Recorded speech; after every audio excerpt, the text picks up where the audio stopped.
Hey, welcome to another episode of the InNOLEvation Mindset podcast powered by the Jim Moran College of Entrepreneurship. I am Mark McNees, your host, and in studio today we have Elva Peppers, the CEO and founder of the Florida Environmental and Land Services. Hey, Elva, thanks for coming in today. How are you doing? Hey, Mark, I'm doing well. Thanks. So tell us a little bit about your upbringing and background. Are you from Tallahassee originally? Are you from Florida? Where's your background and what was your upbringing like? I'm not from Tallahassee, but I am a Florida girl. I'm from Jacksonville, just up the road, and raised there with my brother and my mom and dad. And when I was 17, came over to Florida State and went to college here. My coach there at my high school, Bishop Kenny, was and still is, a huge Florida State fan, and he would bring us over to Tallahassee to track meets, and I really just fell in love with the natural environment here and the town itself, so it was a good fit. Fantastic. What kind of sports did you play, and did you play sports in college? I didn't play in college, but I ran track. I ran the quarter mile and the 330 hurdles. Okay, right on. I can show you the scars on my knees to prove it. I bet. I tried to run hurdles once, and I was not any good at it, and so I know about the pain of hitting the hurdles. I wasn't very good at it. In fact, I was terrible. What did you go to Florida State? What degree did you earn? I earned a degree in biology. We didn't have the options of environmental science at that point, and in fact, I didn't even know that the job that I currently have existed at that time, and maybe it didn't. But I originally wanted to go to vet school and be a large animal vet, and towards the end of my college years, I took some classes about Florida ecology, and they were very interesting to me. So that kind of kick-started me with this direction. Okay. And when did you graduate? I graduated in 1990. Okay. Very good. And after that, did you go to work, or is that when you started your company? I did not start my company at that point. I was still quite young and didn't know what was up. At that time, I pulled out the Yellow Pages, the actual phone book. Okay. And since I decided not to go to vet school, I had to decide what to do with the degree in biology. I pulled out the phone book and went through and tried to find anything having to do with science background, and really just started sending out applications. Okay. And did you find something here in Tallahassee, or is this something that you had to go outside of Tallahassee to find? I've stayed here the whole time since college, and I applied to be in a lab. I applied to do all kinds of things. I got a temp job, oddly enough, with, I think it was Kelly Temp Services back then. Okay. And did a little bit of mist netting, if you know what that is. I don't. Tell us a little bit about that. They were spraying the golf courses, doing a study. So they sprayed the golf courses with some pesticide for the worms and stuff that eat the grass. Okay. And then the study was to see what effect it would have on the birds. So I would wake up at 4 a.m. and haul myself out there to the golf course, set up the mist nets, which are the real fine nets that you can catch birds in the morning. And we would catch birds and document what their condition, which I can say that the pesticides did have an effect on the birds. Yeah. That was confirmed. I would imagine so.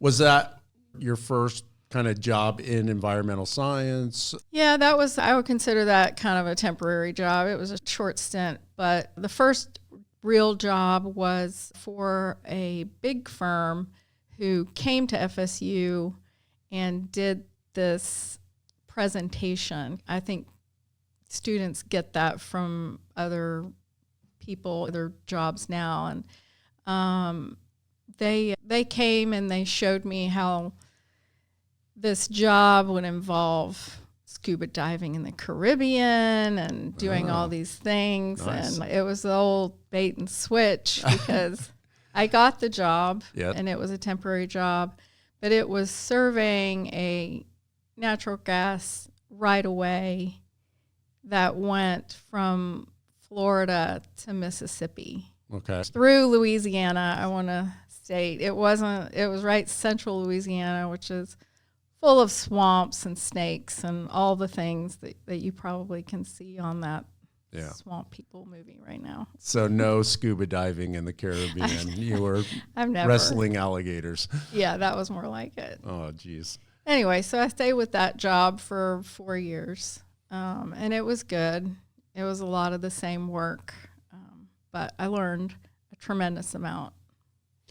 So tell us a little bit about what prompted you to start Florida Environmental and Land Services. After that particular job, I left that job and I went to the state. Mm-hmm. What did you do with the state? I was a project manager and did a lot of environmental resource permitting and compliance. So I went to actual pieces of property, and people wanted to do things at those properties, and I would review it for their environmental impacts and then prepare and issue permits. So I was there for a couple years and then went to a smaller environmental consulting firm, basically doing the same thing from the private side. And then to answer your question, the impetus for leaving was I felt like I needed a little bit more responsibility, and I had requested to be considered as a partner, and I was pretty young. Okay. And they said no, I imagine, because you started your own thing. Or how did that go down? Yeah, and it was all good. The guys that were my bosses, there were 4 of them, and 2 of them voted to bring me in. Okay. And 2 of them voted not. All right. And if they hear this, I don't know which ones voted which way. But it wasn't a majority. So I just decided that it was time for me to go off on my own. Okay, and we were speaking earlier, that was back in 2001. Is that correct? That is correct. Okay. And that's part of the funny and challenging story of how this company got started. Incorporated on September 4th, 2001. And of course, yes, you understand immediately. Yeah. So just a few days later was 9/11. Right. And so I had made all these decisions and I was ready to have a launch. Mm-hmm. And pretty much the world froze, and especially the United States froze at that point. Everybody was in shock. So what'd you do? So I waited a minute. Okay. And my official start date was November 4th. Okay. So gave it a couple of months. How did you brand yourself going back 23 years? Environmental sustainability wasn't as big of a deal as it is now. Who are your clients? Or are you working with? Are you consulting for the government? Are you working with corporations? What kind of tell us about your business and where your sweet spot is and who your customers are? Not by name, but type of people. Okay. So we have a full gamut of customers that goes from a single family piece of property who may want to build a dock, or they may need a driveway that goes through a wetland to get to their upland property, all the way up to we have done work for federal government. I would say our sweet spot is more state and local government, plus commercial clients and the single family. So basically everyone, except for we don't do too much federally, but only because we haven't really reached that far. But one reason why we have such a wide variety is because during the recession of 2008, which extended past 2008 quite a bit, I would say 2008 to 2012 was really still in that slump. I was heavy on the commercial developer side and ended up holding the bag and people walking away from properties and projects without paying. So at that point, I focused heavily on marketing and meeting new people and expanding our services into more government projects. Okay. To insulate from, if that ever happens again, we needed to diversify. Okay. Sounds good. So when you're talking about land services and things like that, you mentioned docks. Let's talk about docks. What are some of the things that people don't think about? What are some of the environmental impacts of building a dock, and what kind of things are you looking for, and what kind of recommendations do you normally see coming out of that? That's a very common service that we're providing. Each of the water bodies that we work in may have a different criteria. So there are criteria for special water bodies that have better protections than just regular water bodies. And an example is the shellfish harvesting waters. So thankfully, there are more regulations to keep that water extra clean because that water is producing the shellfish that we eat. Right. And shellfish are filter feeders, so they are taking in all those toxins or whatever they can get through their bodies and processing that, and then we eat the shellfish. Right. I do not eat oysters, by the way. Okay. Because of what you've seen? It's because what I know. Not that they're not good. I'll eat one occasionally. Okay. But yeah, there are strict limitations on the size of docks, and pretty much the state looks to minimize the size of those structures, which are typically constructed over state-owned property. So what are some of the negative impacts of building a dock, just out of curiosity? Negative impacts, the pilings that go in are treated with copper, chromium, and arsenic. Okay. And they're very effective on maintaining the piling. However, during the life of a piling, it leaches out. And of course, those are metals and they're concentrated in creatures that. Okay. What are some of the other things that maybe your average person doesn't think about when it comes to construction and its impact on the environment? I would say that having a buffer around wetlands and destroying wetlands, it's important to have a buffer and to protect the water quality that goes into the wetland. So the wetlands are our filter system for our groundwater, which we all rely on very heavily. And up here in North Florida, we don't have some of the water issues that we're seeing in southern Florida. It's I think, the world's most important resource. So maintaining those wetlands and keeping them there to filter our water is probably one of the most important things in our environment. And just maybe not building right up next to it or dumping. I've seen all kinds of things. Yeah, I bet you. I've seen washing machines out over the Wakulla River on a dock where somebody just was living out there and dumping their washing water into the river. Anyway, so keeping the water clean, I think, is one of the biggest things. Okay. Right on. So the Jim Moran Institute, you've been part of some of their programs. Let's talk about a little bit about that. I know that you mentioned that you were part of the Small Business Executive Program. How did you hear of Jim Moran Institute, JMI, and the Small Business Executive Program? Really, I don't remember exactly. Okay. But I'm pretty sure that I heard about it either through an email or some other program, maybe the SBDC, and it was being offered. I went through the program early on. I was in the third class. Okay. And it was a commitment for me that I wasn't sure I'd be able to make. It's half a day, once a month. Right. But it was a great decision. I learned so much and continue with my contacts and everything and participate in their events. For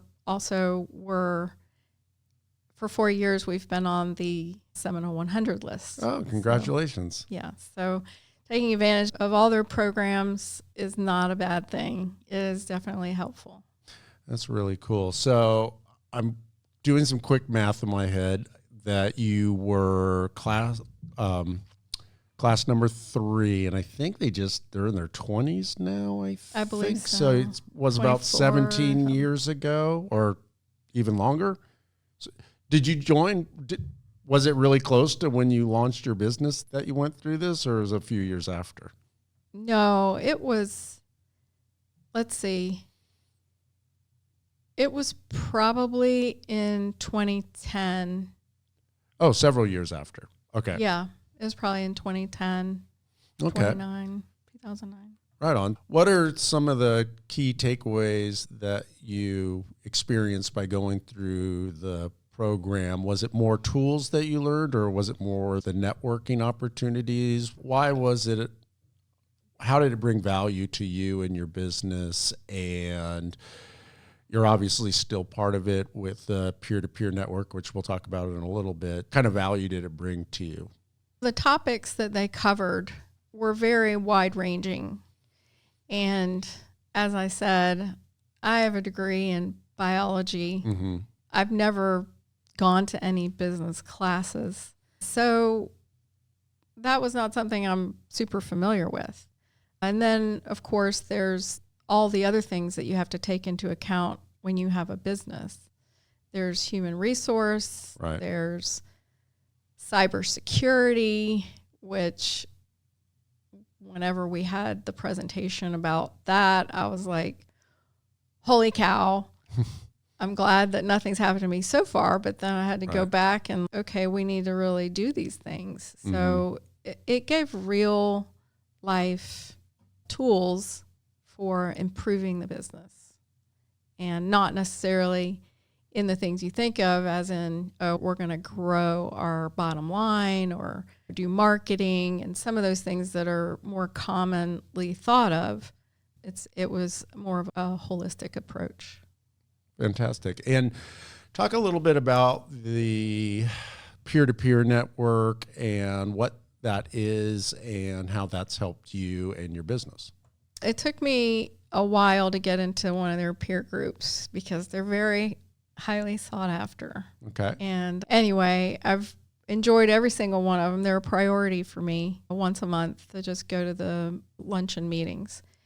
And I've made not only connections with other people who have businesses in our community, but we really discuss problems that maybe we can't talk about with other people. The other people may not understand. But it's amazing that as business owners, we all have very similar problems, or maybe have experienced things that are similar, or even maybe need some guidance or somebody to even just listen from that aspect. Mm-hmm. It's been very helpful to help guide me through some of my issues with work. And anyway, it's, like I said, it's one of my favorite things. I love the folks that are there, and they do a great job helping everybody out. No, that's great. I've heard a lot of great things about the peer-to-peer network, and I believe everybody signs a NDA, right? A non-disclosure agreement. And isn't it everybody in the group is in a different industry or something like that? Yes, everybody is in completely different industries. But like I said, amazingly, we have a lot of similar challenges.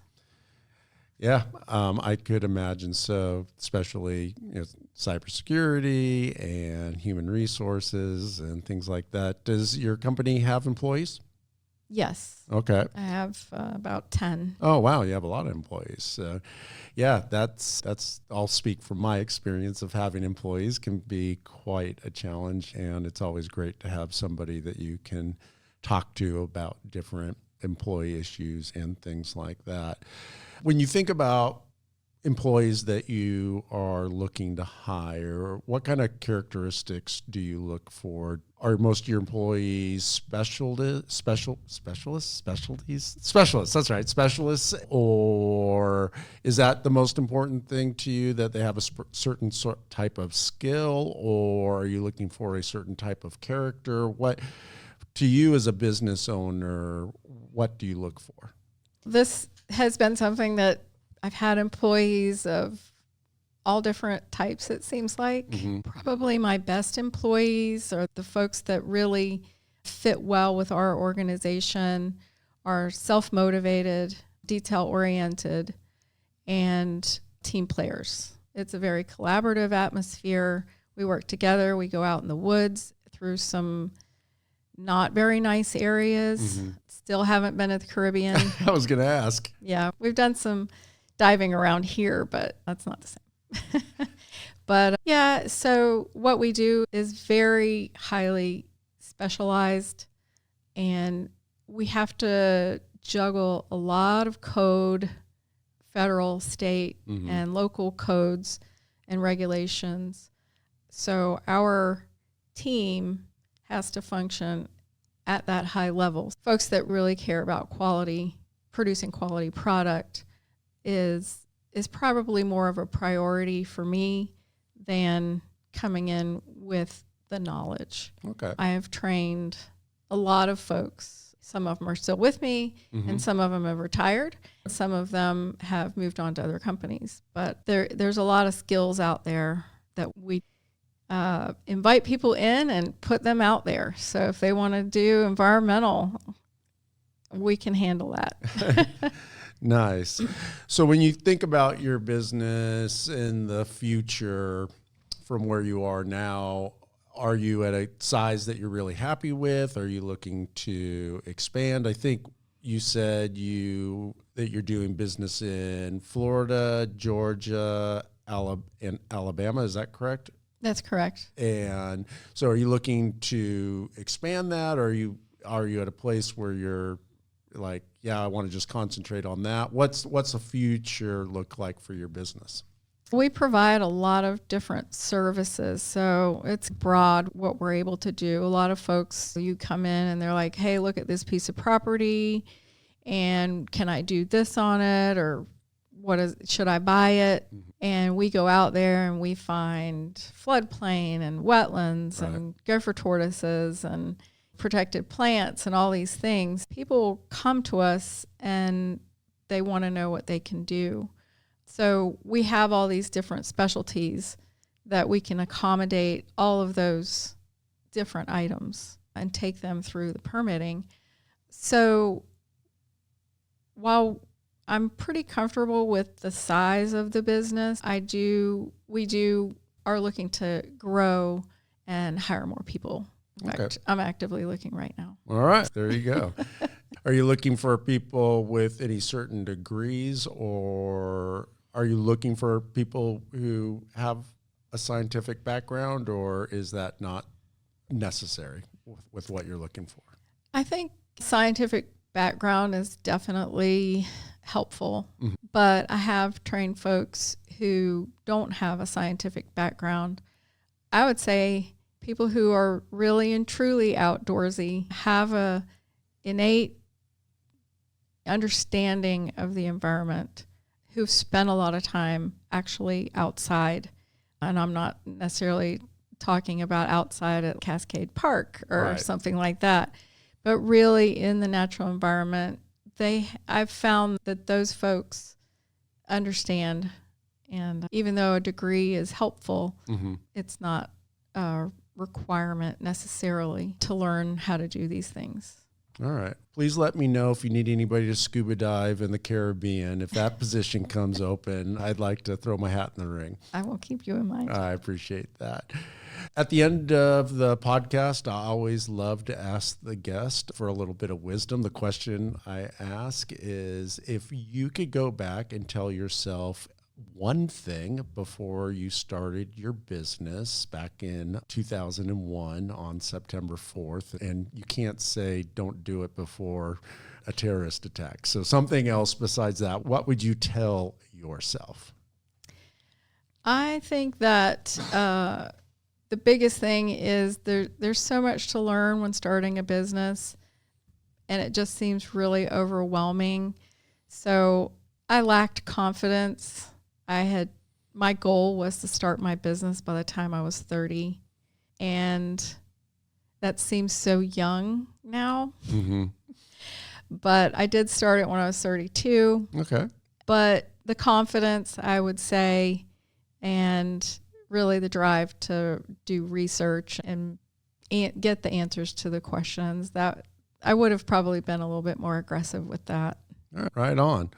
Thank you so much for coming in today. I really appreciate it. And I'm sure our listeners loved hearing about just your experience, your background, and your company. Thank you for having me. Absolutely. Hey, thanks for tuning in to another episode of the InNOLEvation Mindset podcast, powered by the Jim Moran College of Entrepreneurship. Hey, if you like this episode, be sure to like it and share it with your network, and be sure to hit subscribe so you never miss another episode. And just a reminder that we do read all the comments and respond to them, so please drop a comment. We love to get those. We will see you next time.